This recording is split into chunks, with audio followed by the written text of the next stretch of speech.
Did you grow up in Groves or Port Neches? Both. You did? Yeah, I grew up in, first year I was, came down. I was only in Port Neches Groves 2 years. First year we were in Groves, and then the second year we moved to Port Neches. So I am Port Neches Groves. This is getting really down in the weeds, but do you remember the houses you grew up in on those? Do you remember those addresses? Were you too young to remember? No, I was a junior and senior in high school, so I don't remember the exact address of both of them, but The streets? we lived on Jackson Street in Groves, and we lived on Merriman Street, same street the high school is on, in Port Neches. So, at one point, the Beaumont mayor declared Beaumont, Port Arthur, the capital of NFL and all that. And I'm wondering if you could just talk about those times and just what that brand of football was like and how it bred so many great players.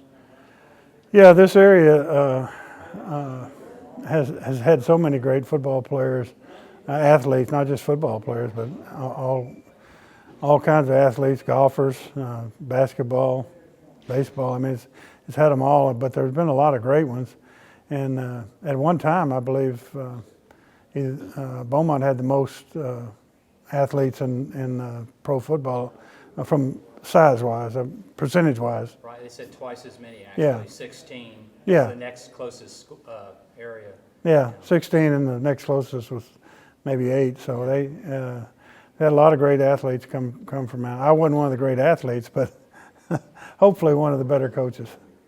Yes, sir.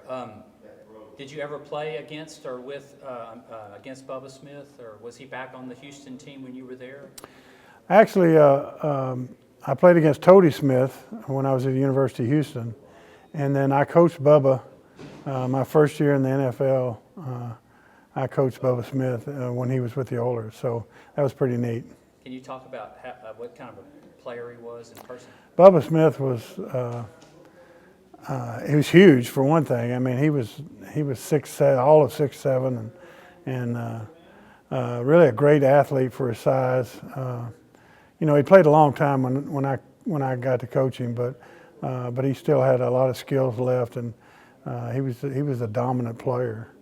And his dad coached a long time down there, and my dad recruited that area, and he would go in to talk to him about players, and he said Bubba Smith's dad told him where to go. So if he liked the recruiter, he'd say, "You go here, you go there, you go there." And of course, some great athletes came from that area in his school. Any other players come to mind that you played maybe in high school or that made it in the pros? Well, Joe Washington I coached against when I was at Orange Stark, and we played against Joe Washington, and our claim to fame was he didn't score a touchdown rushing against us.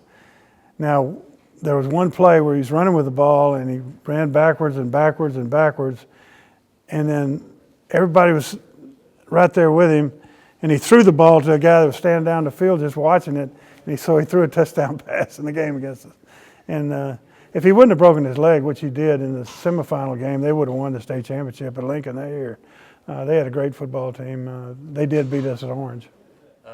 So what was it like being at the University of Houston with your dad, or just, I guess, maybe watching him go from high school to college, and then you kind of following with him along the way? That must have been exciting times. Yeah, my dad was the head coach at UTEP. It was Texas Western at the time. Then came to Port Neches my junior year in high school. And so I played for my dad junior and senior year. And then he went to University of Houston, and he said, you can talk to these other schools, because I talked to Alabama and Texas A&M and some places. He says, you can talk to them, but you're going with me to University of Houston. So I went to University of Houston. And of course, he was there 2 years and then left and went on from there. Where did he go from U of H? San Diego Chargers. Yeah, he went to San Diego from the U of H. Actually, I believe Frank Broyles and Darrell Royal, San Diego, Sid Gilman was the head coach. He called Frank Broyles and Darrell Royal, and asked them who was the best defensive line. He needed a defensive line coach. They both said the same guy, which is my dad, and Sid ended up hiring me out there. Yeah, Broyles came to Arkansas, my dad's last year at Right. Arkansas. Yeah. And then Jimmy Johnson and Jerry Jones all came about a year later. Right. So let's talk then from going from college to pros. I mean, getting the head coaching job with the Oilers, and you by then were you already coaching with him at that point? Or? No, I was coaching in college. I was at Oklahoma State when he got the head coaching job, and then the next year I was at Kansas, and then he hired me from there with the Oilers. Those years were very exciting for a lot of people around here. If it hadn't been for y'all going up against, yeah, if it wasn't for Pittsburgh winning 4 out of 6 Super Bowls, we would, yeah. But we had them in our division. But we had some great football teams, and the city of Houston just got behind those teams, partly because they were family oriented. That's the whole era was a Western era where my dad certainly fit in that area because he was a real rancher, a real cowboy, and they took to it, and kind of the Lovey Blue era actually still lives on today, and we're still having reunions with those teams because of the excitement what they had with them. Your dad had Earl Campbell. You've often had a great defensive player. Usually one of the one or two best defensive players in the league at the time. How are y'all, the two of you, able to? I know it's not just luck, but I mean, how are y'all able to bring out good, talented players like that? I don't know if you do that. I always said, I got to coach Curly Culp, who is in the Hall of Fame, and then Elvin Bethea, the defensive lineman, is in the Hall of Fame, and then Robert Brazil, who just went into the Hall of Fame. I was coaching all those guys, and I was 27, 28 years old. I thought I was a heck of a coach because everything you tell them to do, they could do it. So I'm not sure I helped them, but they were great players, and I was glad to see them get the honor of being in the Hall of Fame because they deserved it. They were really great football players and hard workers. But they did do what you asked them to do, and that's, hopefully coaching helps you some, and that's why I wouldn't be in it if I didn't think coaching helped. So we helped them some. Can we talk a little bit about finally winning a Super Bowl and what that felt like? Yeah, actually the first time I went to Denver, I was at Philadelphia and I went to Denver and as a defensive coordinator, and we went to the Super Bowl, but we got beat by the 49ers that year. And then the next time I ended up going to the Super Bowl, it was back at Denver again. I came from the Texans and went to Denver, and we won the Super Bowl 50, which is we really had one of the great defenses, I think, of all time. But people talk about them, I think, for a long time because we beat Roethlisberger, Brady, and then Cam Newton, who was the MVP of the league that year.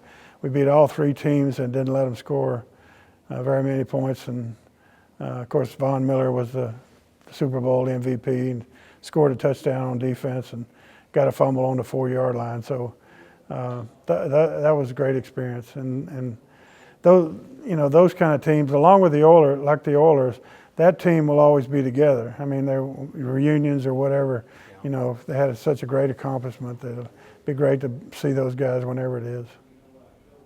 And then you made it again with the Rams.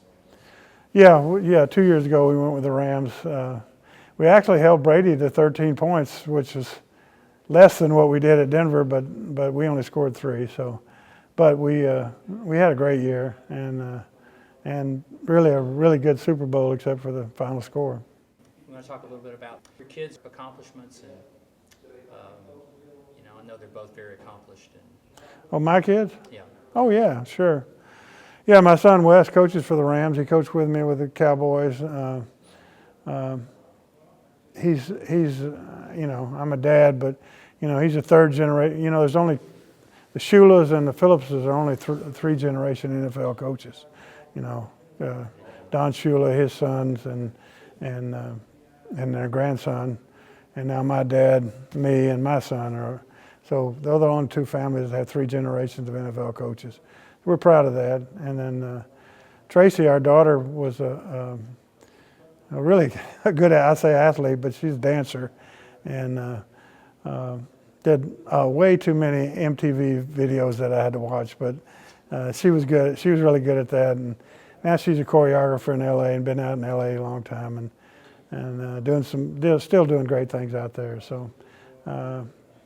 And we have 3 grandkids. Wes has 3 grandkids that now we just love. They're the best. We wish we would have had them first, because you can give them everything you want, everything they want, and there's no discipline. So you don't have discipline. I would like something about your dad. If you could tell us, just what made him a great guy, a great coach. Just if people were to kind of not know a lot about him and punch on that video. Yeah, my dad was. Well, first he let everybody call him Bum, which, that's hard to do, I would think, but that was his nickname, and they called him Bum, and he wanted you to call him Bum. All the players called him Bum. They didn't call him Coach Phillips. He wanted everything to be personal, not, and because he wanted it that way. And really good-hearted person. I look forward to every day.